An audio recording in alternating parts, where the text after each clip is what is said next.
and helped to bring the chapter of ACAP to the Wilmington area. ACAP, for those of you that aren't familiar, stands for Adult Children of Aging Parents, and they have chapters in North Carolina, Pennsylvania, and Georgia. It is a nonprofit that's just focused on supporting family caregivers, specifically the children of aging parents, but the information is also helpful for people that may be caring for a spouse, maybe caring for a loved one in another relationship, or even professional caregivers can benefit from a lot of the information we have. So tonight, just what to expect. You'll hear from our speaker. You can feel free to ask questions along the way, and there'll be some time for question and answer at the end. And we try to wrap things up by 7:30. She said she promises not to go over that. Typically, our programs have a sponsor for the program itself, and they share a little bit. Today, we're actually just going to recognize our core sponsors, and these are the companies that helped us bring this chapter to Wilmington and have offered ongoing support. So those are Elder House, Griswold Home Care for Wilmington, Intercoastal Realty Corporation, Right at Home, Salinas Mondella Law Firm, Wilmington Funeral and Cremation, and we're also excited to have received a grant from the Corning Foundation. So those are the ones that are part of making these programs possible. So we thank all of those sponsors. So our speaker tonight is Dr. Jennifer Olsen. She's the Executive Director of the Rosalynn Carter Institute for Caregivers, and our first speaker to come from out of state. She's actually in Georgia, in a small town, she said, of 700. So this is the big city right now for her. She's been with them for 5 years, and that institute promotes the health, strength, and resilience of caregivers throughout the United States. Dr. Olsen actually has a very long list of experience, and most of it is in epidemiology. She has her BA in biomathematics from Rutgers, an MPH in epidemiology from the George Washington University, and then she does have her Dr. PH, what does that stand for? Doctor in Public Health. In Public Health from the University of North Carolina. So if you look at her experience, a lot of it is in epidemiology, but she sees caregivers as an at-risk population and has a heart for that also through her personal experiences. So join me in welcoming Dr. Olsen.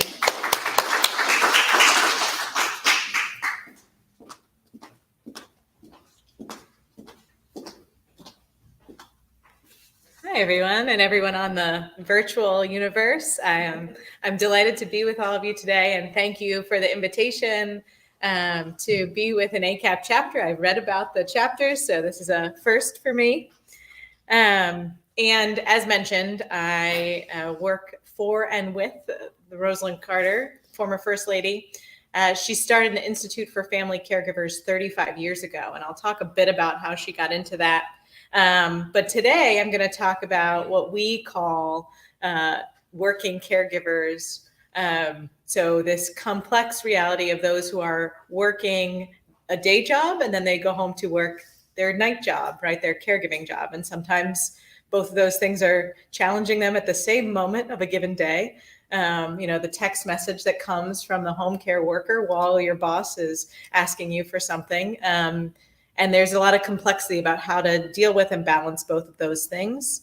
And so I'll talk about some of the work that we've done, both to understand the challenges of caregivers who are working and to work with employers directly, because we see the role that they have in how to better support and keep caregivers in the workforce. We believe that caregivers are an incredible addition to any organization because family caregivers are great multitaskers. They're great program managers and project managers. They're amazing at forms because they've done so many. They're really good at keeping things organized because they've got those binders of papers they bring to the doctor's office. So why wouldn't you want a caregiver in your workforce or a former caregiver? And so we think a lot about how do we recognize that this group is actually an amazing asset to an employer if they can find the path for supporting that individual to stay in the workplace and to grow in the workplace. And we know that some caregivers see their work, their day job, as their respite. And so we want to maintain that opportunity for people who want that and need that both financially and emotionally and socially. So I'll talk a bit. See, I almost did it. I almost went to the wrong thing.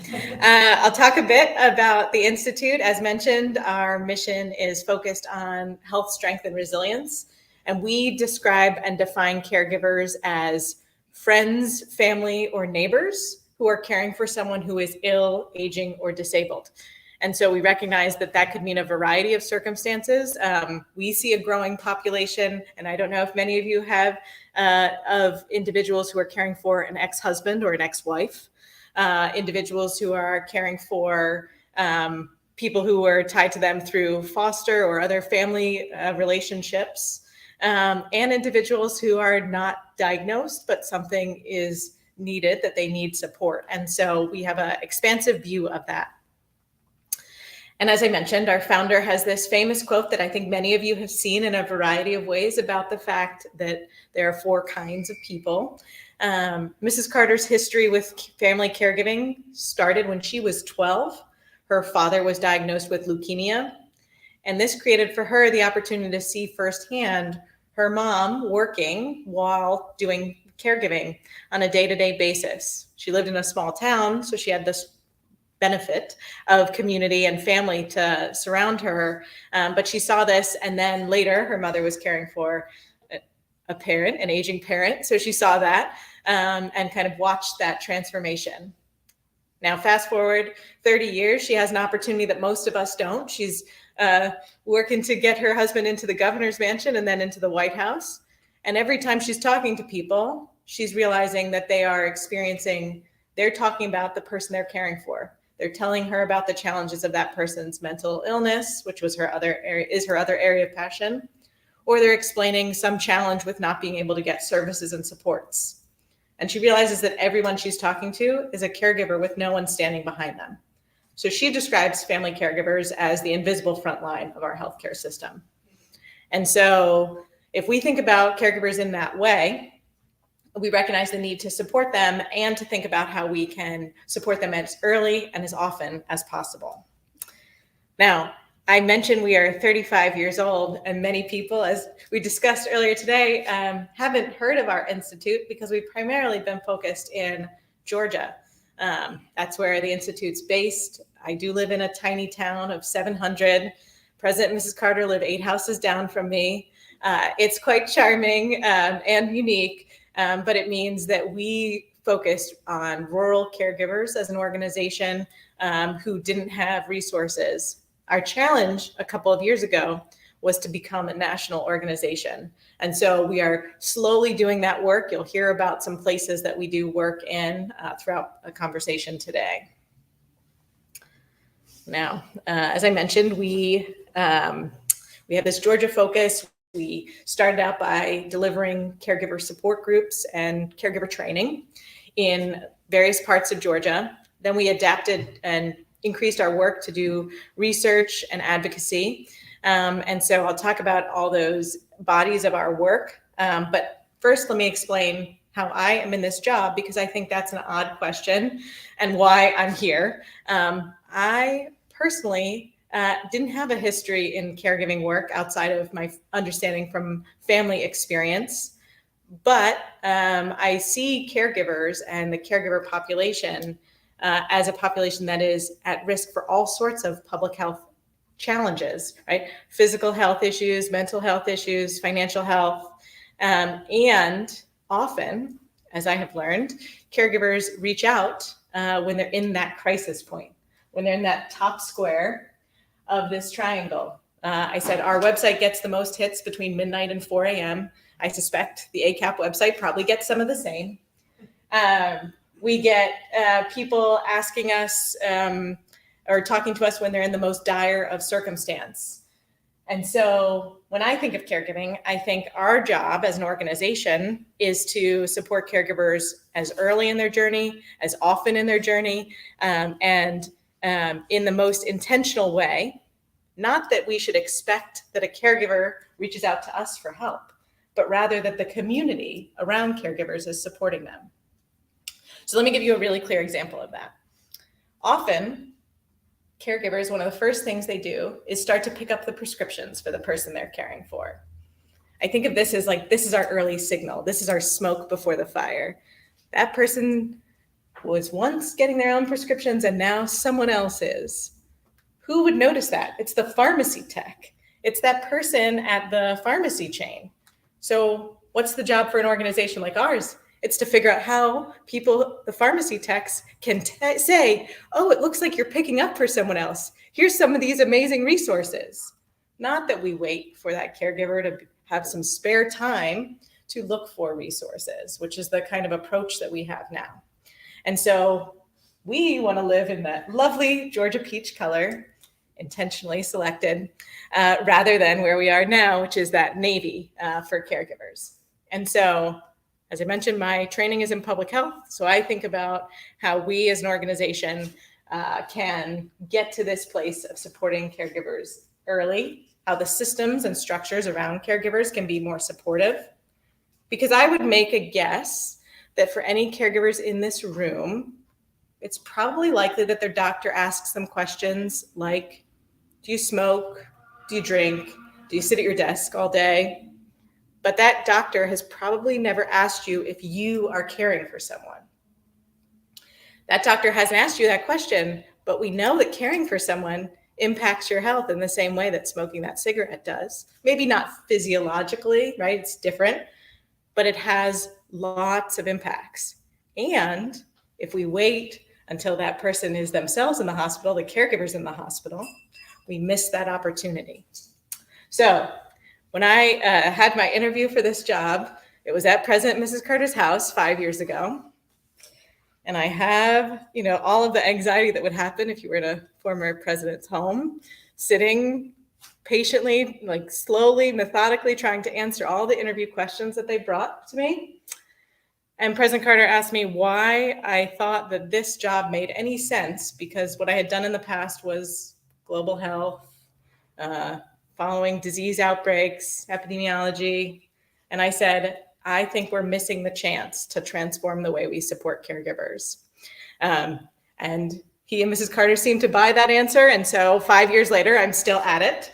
And I'll talk a little bit about how we kind of think about this. But part of why this conversation matters so much is that type of transformative change is not going to happen without thinking about how employers and the private sector are part of that work and how lawmakers are engaging.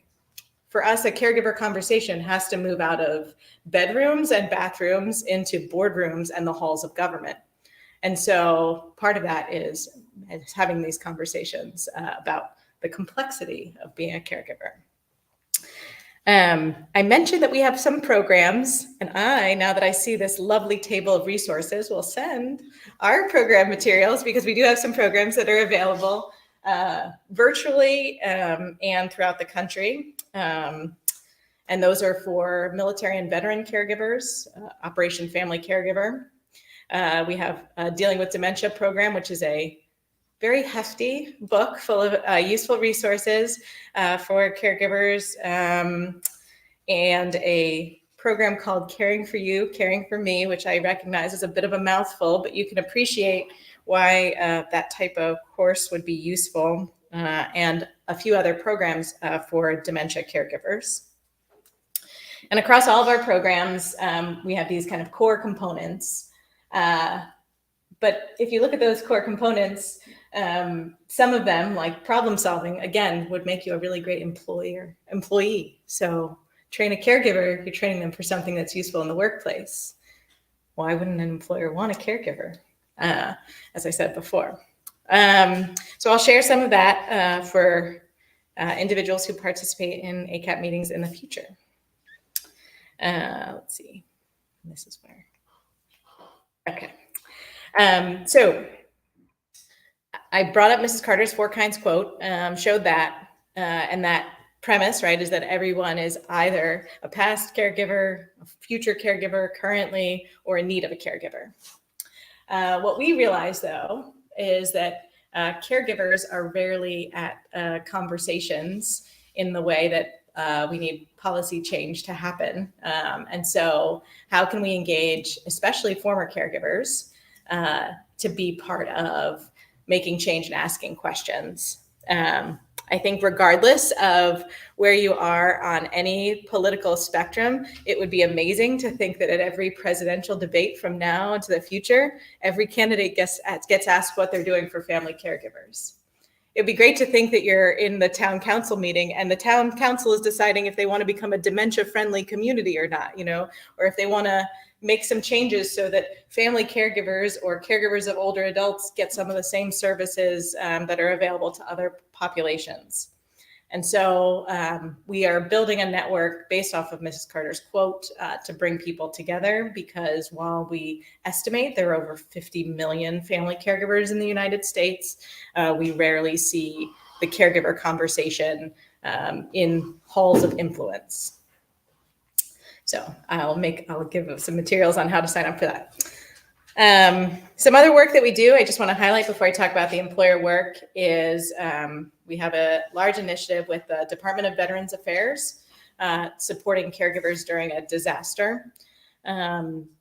This work has come out of some research that we did and conversations with caregivers and with our local emergency management agencies who, not surprisingly, have a perception that most older adults live in facilities, not in community. And so we have realized there's a need to develop more materials to both engage law enforcement and first responders about the reality that many families, caregivers, are living in community with the person they're caring for, and to engage caregivers in, again, materials that are useful and supportive.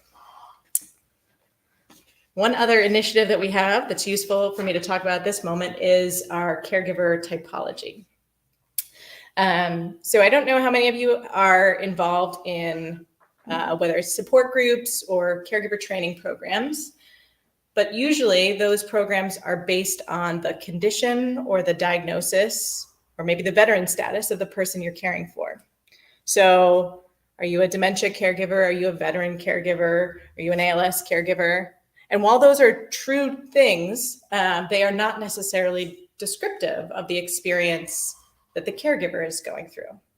So if I'm caring for my fourth relative with Alzheimer's, I don't really need Alzheimer's 101, but I probably need some really thoughtful support in grief and bereavement, or maybe family dynamics, because I've become the person who cares for everyone in our family who gets diagnosed.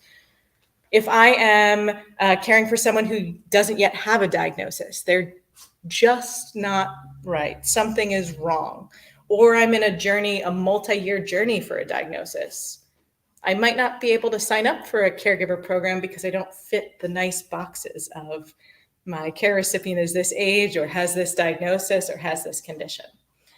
And so what we realize is that in caregiving, we provide a treatment to a caregiver, an intervention like a support group or a training program based on the diagnosis of another person. And so if you think about that, like where else do we do that in health or medicine? Maternal and child health, yes, it makes logical sense there. But here we're taking one person's diagnosis and saying that's going to be what decides how we treat you, what we give you as supports, without recognizing that if you've met a ALS caregiver, you've met a ALS caregiver, but their circumstances are not being described in that term. And so think about, could we use things that are more accurate to the experience? Are you an intermittent caregiver? Let's say you're caring for someone with substance abuse issues. You could go years without your boss or your friends knowing you're a caregiver until you get that phone call. And then you're back in a circumstance of caring in a really intense and intense way. Would you be more willing to tell your boss or your friends that you've got a caregiving situation that's intermittent than a diagnosis if it's a severe mental illness that you don't want to talk about? Potentially. If we think about things like leave, right now your leave is based on sometimes the condition of the person you're caring for. Well, what if we change that? We could be more inclusive of caregivers and recognize that the caregiver experience changes. The caregiver's journey changes when they themselves lose their job, get a divorce, get a diagnosis. And none of that's reflected in kind of the current approach that we have to supporting caregivers. So we're working on a caregiver typology. This is kind of like caregiver personas. we obviously haven't figured out the witty term for this yet, so I apologize, but I think the concept of how this could apply is really powerful. And recognizing that a caregiver and a care recipient may be on different stages of different parts of these things. They could feel different levels of intensity about an experience.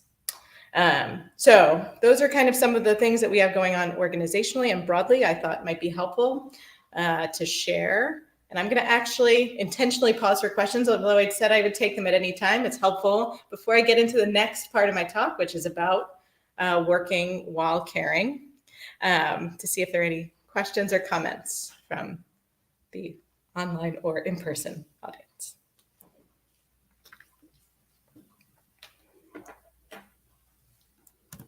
This also gives me a chance to change my slide.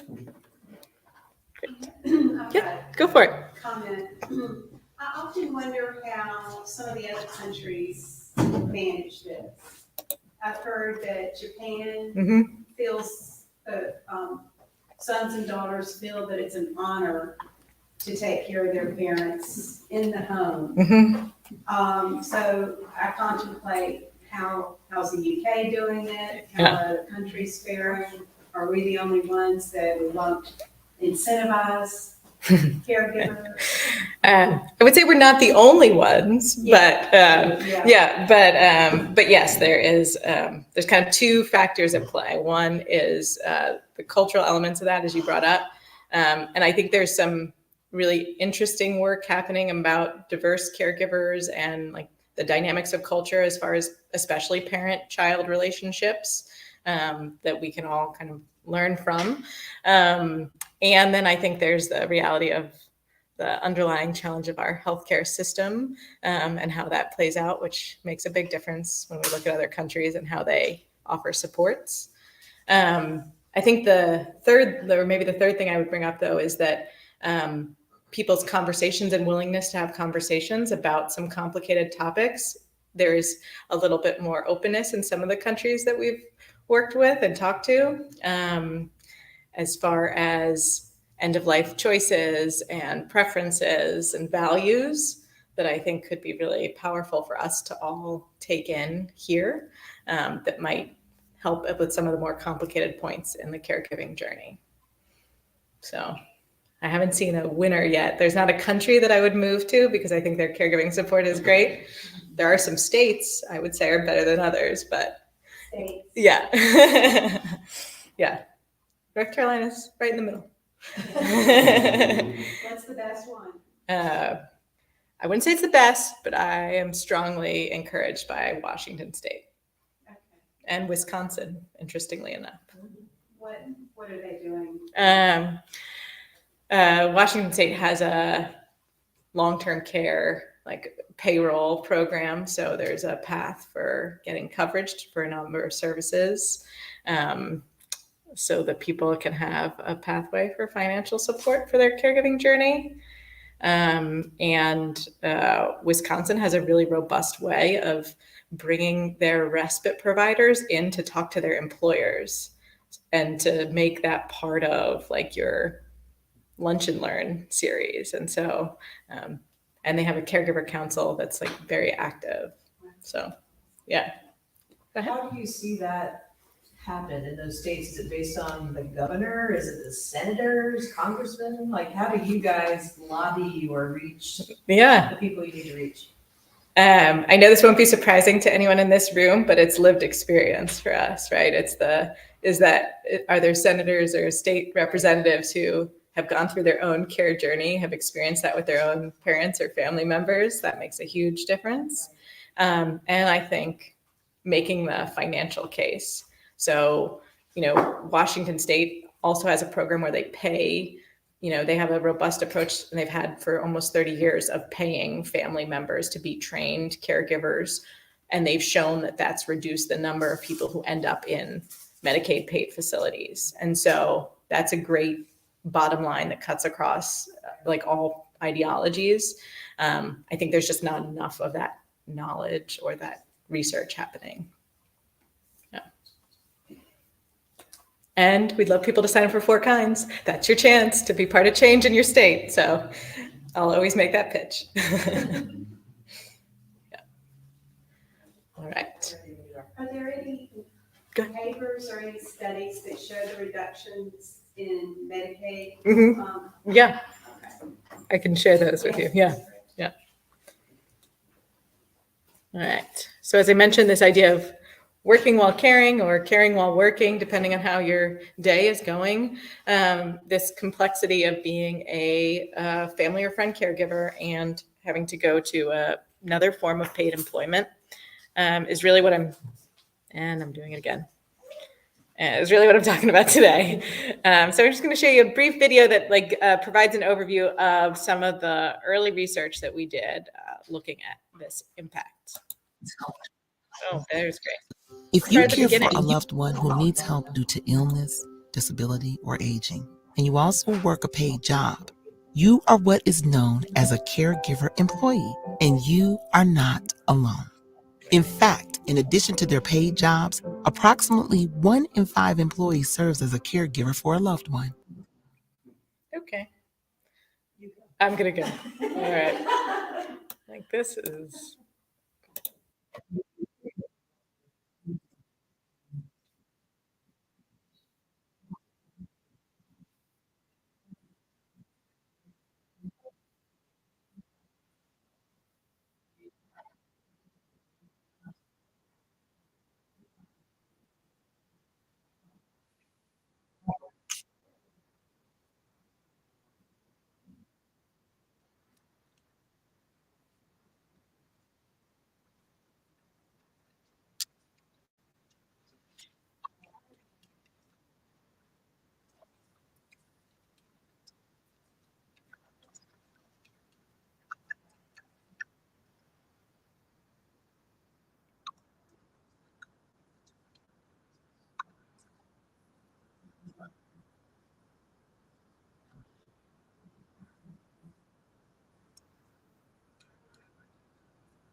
There we go. Mini commercial. All right.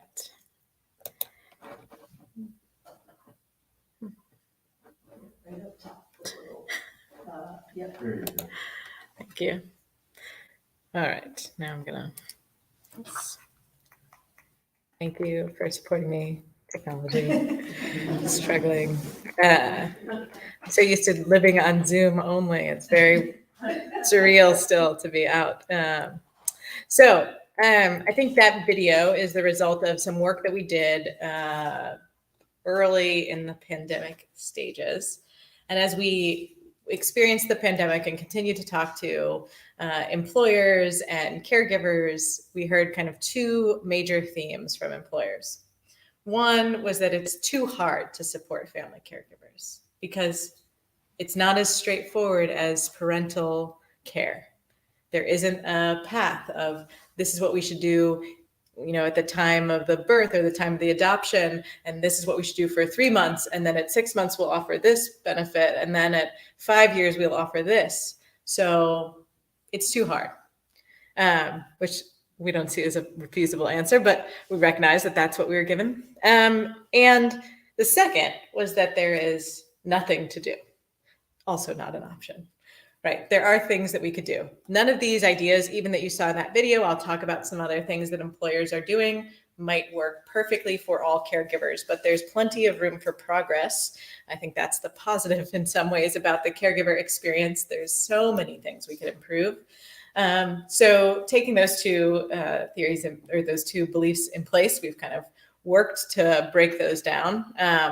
I'll walk you through some of the research that we did, some survey work that we did, and some looking at past literature, because we kind of thought to ourselves, well, maybe someone has already figured this out and we just don't know about it. So we did a really deep and intense review of past literature. And so we'll share what we learned from doing that.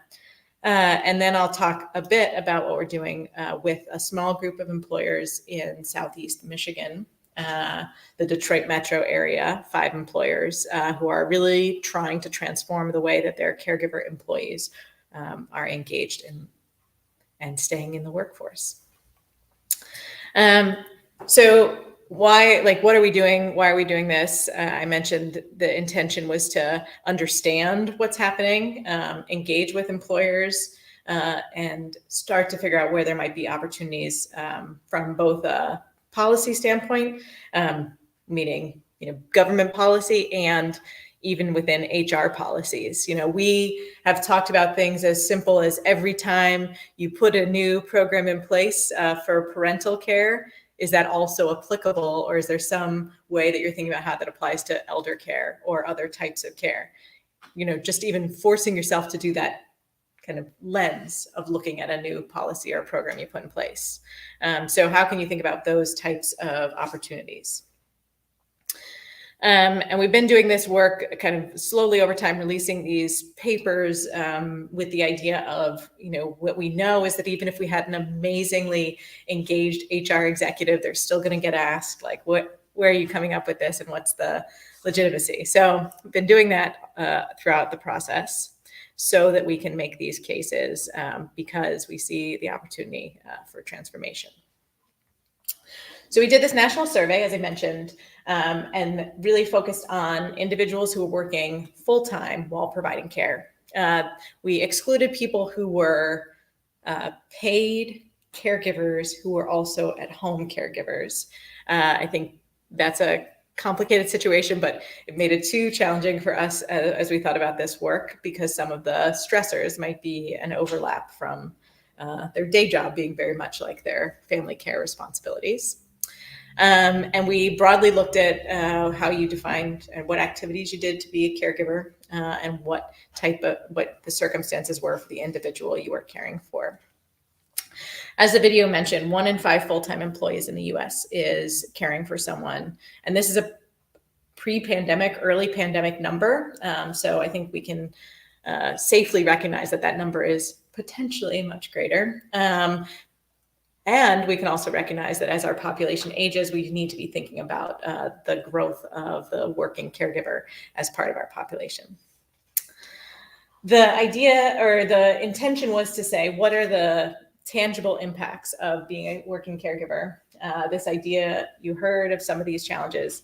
Did the individual have to leave work unexpectedly, either for an appointment or for a caregiving need directly? How often did they have to call out of work? So, 2 or more days in a row, or they're calling off from work. They have to quit a job. 1 in 5 working caregivers has had to quit a job because of the care that they're doing. And if you think about that downstream effect, how does that impact financial stability? How does that impact the idea of respite or the emotional and social reasons that some people were going to their workplace? And how does it impact retirement and future savings for that individual and that family? Almost half of these individuals had to reduce their work hours, maybe to a part-time, which we know could have an impact on benefits or other supports and structures. And so these impacts all have dollars and cents implications for families and for companies, those who had to hire to replace each of these positions. There's a heavy recruitment cost and a loss cost there. In this work, we asked caregivers how their experience was both with their employer or their company, and how was their experience doing their job. It's not really surprising to see these words up here and what words are the most prominent, but that the complexity was both kind of external, my employer and my boss and my environment is challenging, and internally I'm struggling to deal with what's going on. But then the question is really, well, what are the biggest challenges? And consistently, emotional stress. I mean, when you think about all of the financial impacts, the kind of mechanics, the day job impacts, or I'll call it the activities impacts, it was the stress and the weight of that stress that consistently comes up.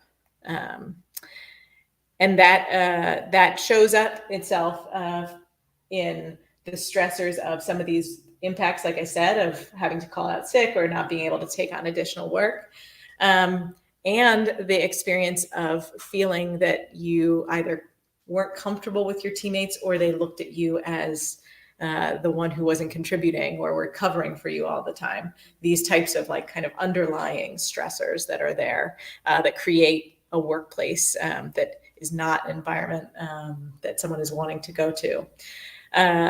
Individuals noted that their quality or their timeliness of their work suffered and was challenged. And so, I mean, I think all of these things are, again, that internal self-awareness and that employer stressor coming together. Good, duplicate slide. The idea that we looked at was this construct of, is this more complicated if you're working in a small company or a family-owned business, which adds a different level of complexity, or large companies? And we recognize that in large companies, there might be varying benefits, structures, and packages for the C-suite and the executives as compared to individuals who are working in the local establishment. But across all of this, the place where we saw the biggest difference was in this loss of income, that there was a significant impact of loss of income in these small companies. And so kind of recognizing and talking to individuals and realizing that many individuals in this country are actually employed by small to medium employers. Despite the fact that we perceive a larger percentage are employed by large employers, that's actually not the case. And so this further strengthens the idea that we have an opportunity here to make transformative change. The video slightly touched on this difference of age and race differences in some of these impacts. For me, the one that is somewhat most catching is this idea of staying in a job longer than you wanted to. So the job may no longer be fulfilling, but it also may no longer be an emotionally safe environment. It may no longer be aligned with things that you have the capacity or willingness to do, but it's kind of that idea of it's better to stay with what you know than go out and experience something different, because you don't know how a new work environment would respond to your requirements outside of the environment, or outside of the job. So we have kind of looked at this in a variety of ways and brought it up as a conversation when thinking about workforce and what are the reasons that different parts of your workforce may be departing. Again, the other thing that we've been looking at, and I'll reference this again later, is does it matter by sector? You know, is this difference of who is challenged by their caregiving journey? Does it matter what kind of role you have? And we also looked at hourly versus salaried employees. Not surprisingly, hourly employees felt all of these stressors and the financial impacts more significantly than salaried employees. And so I think that's something to consider when you look at caregivers who are maybe most at risk or most challenged by some of these circumstances. And retail and hospitality are some of the fields where you can't have some of that flexibility of time. So flexible work is often described as the thing you could do for caregivers. You can make their schedule flexible, or, oh, you could let them telework. Not really an option in some of these settings. And so thinking about how and what else could be offered. The impacts, and we've talked about, like at the beginning, I talked about these mental and physical health impacts on caregiving, looking at how that plays out for individuals across age and race. Like, where does this complexity of caring and working come into play? And who is feeling the challenges of that for health reasons, financial reasons, and otherwise. And so just to kind of call out some of those differences as we think about programs and supports. And the other question we kind of went down the road of is how many caregivers felt like their employer had. That's great. The yes column isn't there. That's cool. How many of your employers had mental health coverage? How many of your employers had, or your workplaces had, access to paid leave? And so I think that some of these things are opportunities that would be broadly beneficial. If employees had better access to mental health coverage, that would be great for caregivers and for all your other employees. It wouldn't just benefit the caregivers. And some of these other things like employee assistance and so forth. So how can we make the case that what we're talking about for supporting caregivers will actually have a broader organizational value? And that the other thing we went down the road of looking at is, first off, we know that caregivers may or may not choose to identify themselves as a caregiver for a variety of reasons, or they may not know that they could consider themselves as a caregiver. And if you did know that, would you be willing to tell your boss or your coworkers? And that's another element that changes with age and race. So something else to consider, because one of the common answers we got from some employers was, well, caregivers are never going to tell us because that they're this status, because they'd be concerned about discrimination. That isn't the case for all. And so there's opportunities.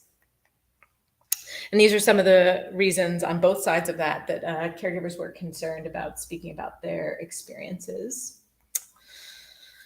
I mentioned this idea earlier about sectors. We've been really trying to understand where are their caregivers, in what types of environments. Are you drawn to a certain field because you have a caregiving responsibility? Do you stay in a certain field because you have a caregiving experience? Or are there certain fields for which a caregiving lifestyle is not aligned? Truck driver is not a surprising one for which it's a rare intersection, but to look for where there are some of those points of opportunity to make change. As I said, we not only went down the road of kind of understanding our own survey work, but we also looked at a lot of existing literature and tried to see these trends that we're describing are similar across a variety of studies and a variety of settings, which is good to know. And some of these ideas about the number of caregivers who are leaving the workforce. Now, why are people leaving? Their inability to find affordable paid help. And one of the conversations that we had with a big box store was that they think that their employees, some of their employees, especially caregivers, every day have to put together an invisible puzzle. That's how they described it. They have to find the care worker. The care worker has to show up. The person that they're caring for has to be in good enough health for that caregiver to feel comfortable leaving the house. All of the appointments and maybe transportation support and Meals on Wheels and everything else that was supposed to happen that day happens exactly as it's supposed to, so that you could get your full workday in and then come home. And this idea of, if you can't find paid help, if you can't find reliable paid help, that you're not going to be able to show up at work or stay at work for your whole shift or for your whole day. And that's an ongoing challenge. And that this idea that caregivers know that they are feeling these impacts of their productivity or their ability to perform. And they believe that their coworkers are seeing and are aware of that also. We also looked at what types of interventions existed. I've talked about paid leave and some of these flexibility options. During the pandemic, we talked to a number of employees who said that flexibility is, in some ways, for a caregiver, a burden. Just because you can do your work at 10 p.m. doesn't mean that's a good situation, but yet it's expected. And so is there additional pressure that comes with flexibility? And I think the broadest thing for us is this idea that there is limited understanding of what's actually effective in keeping a caregiver in the workforce, because who's following caregivers over decades of time, watching if they're staying in their job or leaving it? That's not happening. That's not the way we do the census. That's not the way we do research. And usually caregiving isn't what you're talking about in your exit survey from your job. So our knowledge is limited, which is why we've been going down this road of talking to and directly working with employers to engage them in the idea that, yes, caregiving is complicated. Yes, there's no single solution. And there's a path, and the environment that their caregivers, employees are existing in is complicated. Workforce challenges, which I know you're all very aware of, care workers, the challenges of having the finances to cover the costs of those care workers is all really tough. And an employer can't solve all these problems. So what we've been doing is working with 5 employers in Southeast Michigan. One is a deli chain, one is a clothing manufacturing chain, one is a social service nonprofit, because when we say company, we recognize that nonprofits employ caregivers too, maybe at a higher rate than for-profit companies, and 2 other organizations that are trying to figure out what they can do to support caregivers in their workforce. They have tried different types of supervisor training. They have changed the way that their online benefits portal works, so that there's a whole way where if you go into the caregiver section of that, all of the benefits that you could get anything from, the legal services or anything else, is just easier to find. Some of them have looked at their policies from the lens of, am I being equitable if someone's caring for a person who's 80 years old or 80 days old? And if I'm not, how do I need to internalize my approach to that? Am I putting a burden on a caregiver to identify their role and bring in that paperwork with a diagnosis? And how can I reduce some of that? But maybe the part that's most intriguing to me in the big population level is that employers have the capacity to force changes by the healthcare providers, right? So big companies pay big insurance, or they select from a variety of big insurance packages, name brand, or brand. And then they say, how much are you going to charge me for each employee? How much is it going to cost for a family? How much is it going to cost for all these things? Well, employers can ask each health insurance company, what are they going to do for caregivers? And how are they going to make it easier for caregivers to not be dealing with complicated billing? Are they going to have a caregiver helpline? What are they going to do? So I think there's some kind of intriguing opportunities to transform the conversation, and to kind of say, what can you do with your abilities that you have, whether that's directly because of the benefits you provide, or similar to the groups in Wisconsin, how can you meet all the respite community organizers or organizations and bring them in for a lunch and learn? How can you bring the local ACAP chapter in to do, to engage, right? There are things that you could do that are just kind of recognizing that. And how are you thinking about your employment practices such that you're seeing that periods of job, not having an active paid job doesn't mean that you weren't working as a caregiver, and that the skills that you have from being a caregiver are really valuable. So I mentioned this, we're partnering with these employers. We are almost finished with a 8-month innovation lab process where they are trying all different things and sharing that with one another. And we'll be coming out with a summary of those approaches in September. So only a few weeks away. One of the things that the employers are considering is how can they improve navigation support. So many of their caregiver employees are spending a lot of time on the phone trying to find which company has what kind of oxygen, which care provider takes this insurance, who's still seeing people, is this adult day open at 8 a.m. or 7 a.m.? Can the employers provide some sort of navigation or support? Because so much of that is local that, a national phone number is not going to solve those kinds of complexities. And how can they think about finding those approaches, because they know that their caregiver employee numbers are going to grow. So we're really excited about that. I'll share that when we have it for the table of resources. And that is it for me. So I will take other questions now if there are any. Okay. I just have more of a comment. It's Oh, so yeah. interesting how much it relates to parents Mhm. as caregivers, just thinking about the cost of childcare, and does it make sense to work if you can't afford to keep your child in childcare? And it's a similar financial burden for caregivers. Yeah. And I think that's like a thing that we often don't hear employers like thinking about, but then once they get there, they're like, oh, right, people have to make those choices of where the money goes and how am I going to get that person dropped off and picked up and all those same complexities. So, yeah.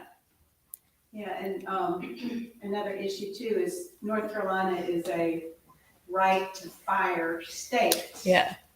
And so I think a lot of people are just so fearful to come forward to their employee about the situation. And they're afraid that, okay, we're gonna have to let you go. Yeah. They don't have to explain why or anything like that. I would love to see that being changed. Yeah. All the states, it's just so wrong.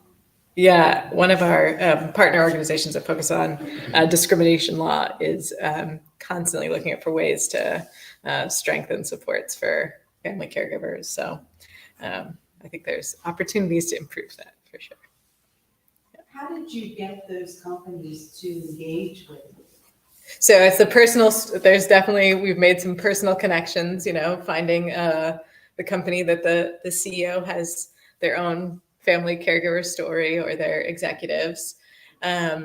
We had talked to one of the companies is very concerned about this because their own workforce is aging. And so they are seeing that if they don't start to think about the caregiver challenges and think about how they can strengthen that, they're going to lose all the couples that they have in their workforce. They're going to lose both of those individuals at the same time, at the same point. And so it's a preservation, right? Like reducing that work loss. And probably, I think the third is it's a nonprofit organization that does a lot of social services, works with caregivers and says, like, if we don't figure this out for our own employees, how are we going to be able to counsel and engage other organizations? And I think that's an important question. We're a 15-person organization. I always say we're a small business as a nonprofit entity. Like when we lose our person who answers the caregiver phone, what are we going to do? Right? What is our approach to that? And so I think it's there's just a question of kind of recognizing how this impacts you if you're in the especially social space. I am surprised that insurance companies or churches, those types of organizations that really reach out to caregivers, that have caregivers, that would be interested in trying to use you as a resource.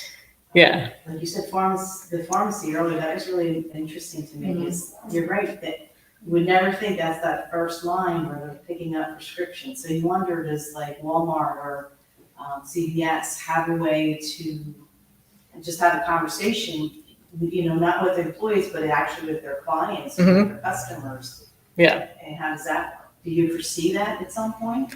I think there's an opportunity for some of that right now. There's been some changes proposed to the physician fee schedule, which drives like how health organizations can make their money off of what they do. But what's exciting about that is that they added the potential, pending approval, that you could charge for caregiver support services. And so that would mean that if I am a doctor, PA, nurse, and I ask you that question of, are you caring for someone at your annual visit? I now have a path for our health organization to bill for you to go to caregiver support services. And so I think that despite that being kind of a unfortunate and monetary driver, I think that does open the door, because that means that, think about any large health providers here, they could have a caregiver clinic that they could cover the costs of. And so that should mean that that provider should be asking that question annually. That's a good incentive. Yeah. Yeah. You've really focused on employers, and I'm just wondering, have you entered a conversation with like churches and how churches are helping members care for, one another? And is that part of your work or not really? Yeah. We have some programs that are focused in the church community. And there's a number of programs that are caregiver centric in churches in Georgia, given the kind of culture of churches there. We participate in some of those. I could give a whole other talk on that, but I won't tonight. But yeah, and I can leave some materials for that about how we do that work. Because I think churches and some other social connections are critical for supporting caregivers for a variety of reasons. Right? You might not want to tell your employer, but there are other places you'd be comfortable with.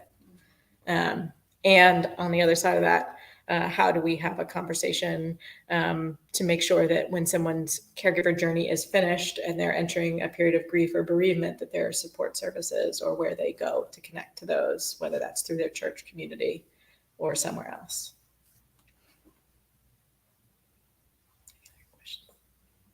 Good. Okay. All right. Well, thank you. Thank you.